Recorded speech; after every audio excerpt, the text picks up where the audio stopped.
के सरकार के मंत्रियों, बिहार सरकार के मंत्री पे असर लग रहा है, उप मुख्यमंत्री पे सवाल, भ्रष्टाचार का आरोप नहीं लग रहा है, पूरा सबूत दिया जा रहा है। ये पहली बार देश में किसी राज्य के मंत्री और उप मुख्यमंत्री पे सबूत दिया जा रहा है।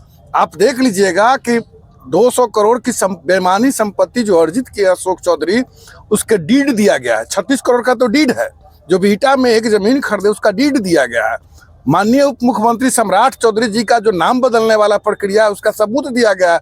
उनका हलफनामा है, उसमें लिखा हुआ है उनका नाम कभी राकेश कुमार रहा, कभी राकेश सम्राट कुमार मौर्य रहा, कभी सम्राट चौधरी रहा, कभी राकेश कुमार सम्राट चौधरी रहा। वो कभी कहे कि मैंने 7वीं पास ही नहीं किए, कभी कहे कि मैट्रिक फेल हो गए। ये सबूत है। कॉलेज हड़पने का दिलीप जायसवाल जी पे सबूत है। पेट्रोल बेचने, जाली पेट्रोल नगर पालिका नगर निगम बेतिया मोतिहारी में जो बेचा जा रहा है, उसका सबूत है। फिर भी मुख्यमंत्री मौन है। मैं तो कहता हूं कि बिहार सरकार के तमाम जो भ्रष्टाचारी मंत्री है, जिनके खिलाफ सबूत दी गई है, पब्लिक डोमेन में दी गई है। और पत्रकार बंधुओं से मैं आग्रह आपके चैनल के माध्यम से करना चाहता हूं कि जो पत्रकार करे आरोप नहीं है, सबूत है, इस पे कार्रवाई होनी चाहिए। और मैं मांग करता हूं ये पत्रकार बंधु से कि ये मुख्यमंत्री से कब पूछेंगे कि इनकी बर्खास्तगी कब होगी। इस मंत्रियों को बर्खास्त किया जाए और बर्खास्त करने के बाद इनको पर केस चले और जांच के बाद इनको सजा हो और चुनाव लड़ने पर अविलंब रोक लगे। ये विधानसभा का चुनाव नहीं लड़े, क्योंकि ये तमाम के तमाम बिहार के गरीब गुरबों को पैसा को लूटा है और लूट के बेनामी संपत्ति अर्जित की है। और यहाँ ही नहीं, देश ही नहीं, विदेश में भी अपनी संपत्ति अर्जित की है। हमारा मांग है कि इनको बर्खास्त करे और इन पर अविलंब केस करे, अन्यथा बिहार के जनता को सड़क पे आना चाहिए, तब जाके कुछ होगा। क्या नाम है सर? राकेश रंजन, जन सुराज के बुद्धिजीवी प्रकोष्ठ वैशाली जिला अध्यक्ष है कि अगर कोई मंत्री किसी भ्रष्टाचार में लिप्त पाए जाते हैं, उनके खिलाफ सबूत है, जबकि प्रशांत जी ने सबूत तक दिया, तो इनका अपना अधिकार है कि उनको बर्खास्त कर सकते हैं। और बर्खास्त नहीं कर रहे हैं तो ये इसमें लगता है कि इसमें लीपापोती किया जा रहा है। और खासकर जिन मंत्री पर आरोप लगा, उन मंत्री को भी आकर के इसका खंडन करना चाहिए। जबकि जदयू के जो प्रवक्ता है नीरज जी, उन्होंने कहा है कि अशोक चौधरी को इस पे आकर के बयान देना चाहिए। तो इससे साबित हो रहा है कि आरोप सत्य है और माननीय मुख्यमंत्री महोदय द्वारा कार्रवाई नहीं किया जा रहा है, जो बिहार के लिए बहुत ही गलत है। अच्छा, इसमें विपक्ष कहेंगे सर? देखिए, विपक्ष के जो जिनके बारे में आप बोल रहे हैं, वो विपक्ष की भूमिका में भी नहीं है। विपक्ष की भूमिका सरकार के खिलाफ, केंद्र सरकार के मंत्रियों के खिलाफ, बिहार सरकार के मंत्री के खिलाफ, मेन प्रशांत जी अभी नायक बन के आए हुए हैं। इनको हम लोग नायक कहते हैं। हम लोग जो गांधी जी के बाद, जयप्रकाश जी के बाद बिहार में इन्होंने क्रांति की लहर लाई है। और हम लोग ये जान रहे हैं कि अब विरोधी दल के जो नेता जिनको आप बोल रहे हैं, उनके पास कुछ है नहीं, बोलते ही नहीं है। उनको तो लालू जी के, समझिए तो लालू जी के कृपा पर वो हैं, तो उनके पास अपना कोई विजन भी नहीं है। नहीं तो अभी सब सबूत मिल रहा है, फिर भी वो कुछ नहीं बोल रहा है। तो लगता है कि वो भी बीजेपी की बी टीम है, मिले हुए हैं।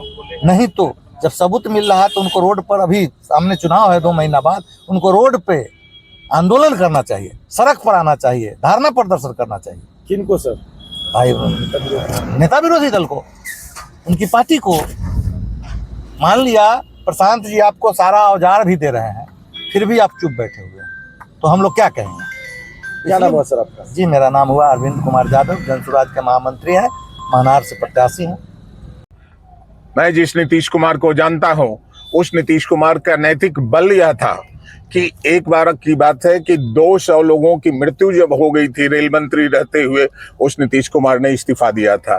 आज वही नीतीश कुमार है कि बिहार की एक एक लोगों की आवाज आ रही है कि आपके मंत्री गोरख धंधे करने वाले आदमी हैं, आपके मंत्री स्कैम करने वाले लोग हैं, आपके मंत्री तरह तरह के भ्रष्टाचार में लिप्त है।